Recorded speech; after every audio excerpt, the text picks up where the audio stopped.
안녕하세요. 오늘 저희가 같이 좀 깊게 들어가 볼 자료는요. AI 기술을 활용한 도시재생입니다.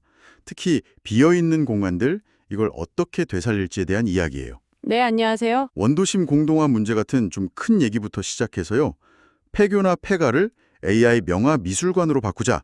뭐 이런 아주 구체적이고 흥미로운 제안까지 나와 있더라고요. 네, 맞습니다.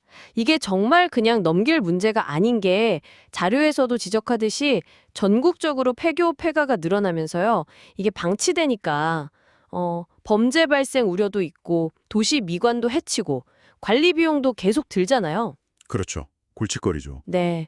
그런데 바로 이 지점에서 아예 AI 기술을 접목시켜서 문화예술 공간으로 한번 바꿔보자. 이런 시도들이 나온다는 게 참, 의미가 있는 것 같습니다. 단순히 그냥 빈 공간 채우는 걸 넘어서는 거군요. 그럼요. 더 크게 보면 AI를 도시 계획이나 인프라 관리 아니면 관광 서비스 개선 같은 데 활용하려는 그런 흐름의 일부로도 볼 수 있겠고요. 그중에서도 말씀하신 AI 명화 순환미술관 프로젝트, 이게 상당히 구체적으로 나와 있던데요.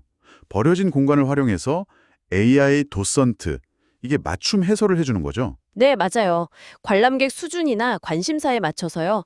그리고 AI 뮤직은 그 작품 분위기에 맞는 음악을 들려주고 또 AI 톡커브라는 걸로 다른 사람들이랑 감상평 같은 것도 나누고 그런 식입니다. 아, 그냥 그림만 보는 게 아니라 완전히 새로운 경험을 하도록 만드는 거네요. 그렇죠. 게다가 저작권 만료된 명화를 쓰니까 비용 문제도 좀 덜고 이걸 전국 순회 전시한다는 아이디어도 괜찮고요. 네, 신선해요. 결국 목표는 단순히 공간 재활용이 아니라 이걸로 지역 가치도 높이고 경제 활성화까지 이끌어내겠다. 이런 복합적인 목표를 가지고 있는 거죠. 경제 활성화요? 구체적으로 어떤 효과를 예상하던가요? 네, 제안서를 보면 연간 한 5만 명 정도 관람객을 유치하고 이걸로 새 일자리가 한 50개 정도? 그리고 주변 상권 매출도 한 10에서 20% 정도 올릴 수 있다. 이렇게 보고 있더라고요. 와, 그 정도면 상당한데요? 근데 역시 문제는 재정일 텐데요. 초기 구축 비용만 해도 거의 10억 가까이 되고 매년 운영비도 3억 6천만 원이 넘던데 이걸 다 어떻게 마련할지가 좀 궁금하네요. 맞습니다. 그게 핵심이죠. 그래서 수익 모델을 보면 관람료나 기념품 판매 이런 것도 당연히 있고요. 근데 좀 특이한 게 AI 기술로 만든 디지털 도록을 팔아서 연간 10억 원 매출을 올리겠다 이런 목표가 있더라고요. 좀 야심차죠. 10억 원이요? 디지털 도록만으로요? 와, 네.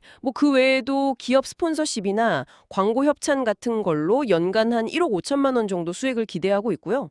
초기 비용이나 운영비 일부는 또 민간 투자를 통해서 조달하려는 계획도 포함되어 있습니다. 아하, 그러니까 자체 수익만으로는 어렵고 결국 외부 지원, 특히 민간 투자나 기업 후원이 필수적이다. 이런 이야기군요. 그렇습니다. 지자체 재정 부담을 줄이면서 프로젝트를 실현하려면 결국 다양한 재원 조달 방안이 필요한 거고 여기서 이제 기업 후원 모델의 필요성이 딱 부각되는 거죠. 바로 그 지점입니다.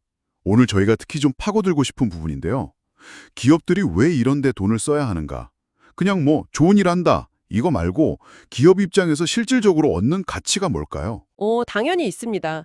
여러 가지 측면에서 볼 수 있는데요. 우선 첫 번째로는 딱 봐도 AI랑 문화를 융합하는 거잖아요. 굉장히 혁신적인 프로젝트죠. 네, 그렇죠. 여기에 참여한다는 것 자체가 우리 기업은 첨단 기술과 문화 트렌드를 이끄는 곳이다. 이런 이미지를 아주 강력하게 심어줄 수 있어요. 이건 그냥 광고 몇 번 내는 거랑은 차원이 다른 브랜딩 효과죠. 혁신 기업 이미지. 또 다른 건 뭐가 있을까요? 두 번째는 요즘 정말 중요하게 생각하는 ESG 경영 있지 않습니까?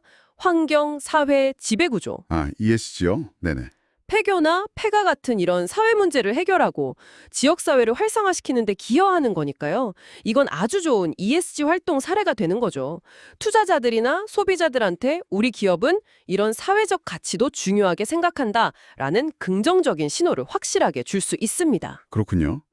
이미지 제고, ESG 경영 실천, 그럼 혹시 좀 더 직접적인, 예를 들어 마케팅 효과 같은 것도 기대할 수 있을까요? 물론이죠. 미술관에 오는 사람들이라는 건 아무래도 문화예술에 관심이 많은 특정 타겟층이잖아요. 네, 그렇죠. 그 사람들에게 우리 브랜드를 아주 자연스럽게 노출할 수 있는 기회가 생기는 거고요. 또 도시 재생이라는 공익적인 가치에 동참한다는 것 자체가 기업 평판을 높이는 데도 도움이 됩니다. 무시 못하죠. 종합해보면 사회에도 기여하고 기업 실리도 챙기는 뭐랄까 전략적인 투자가 될 수 있다. 이런 말씀이시네요. 정확합니다. 그래서 이 기업 후원 모델이 단순히 프로젝트의 돈 문제를 해결해 주는 걸 넘어서 기업에게도 충분히 매력적인 선택지가 될 수 있다. 그래서 필요하다는 겁니다. 프로젝트의 지속 가능성을 위해서도 기업 가치 제고를 위해서도요. 네, 이해가 됩니다. 그런데 말이죠. 이 도시재생이라는 게 항상 좋은 결과만 가져오는 건 아니라는 점도 이 자료에서 좀 보여주고 있더라고요. 그 그래피티 사진 보니까 주민들도 편히 쉬고 싶다. 뭐 이런 메시지도 있고 젠트리피케이션 문제도 언급되고요. 아, 네. 그 부분 정말 중요합니다. 젠트리피케이션.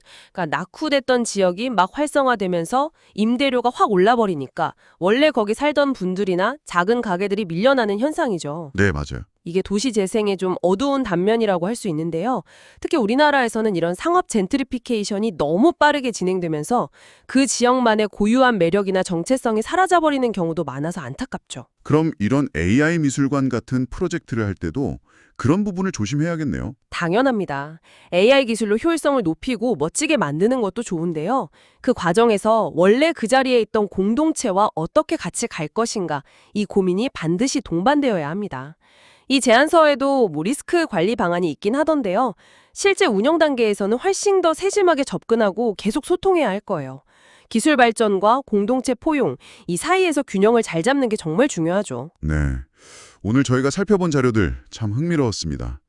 AI라는 기술이 낡고 버려진 공간에 새로운 숨결을 불어넣고 도시 전체에 활력을 줄 수 있다는 가능성을 보여준 것 같아요. 그렇죠. 특히 AI 명화 미술관 사례는 기술, 문화, 경제, 그리고 공동체가 잘만 만나면 얼마나 긍정적인 시너지를 낼 수 있는지 보여주는 좋은 본보기 같고요.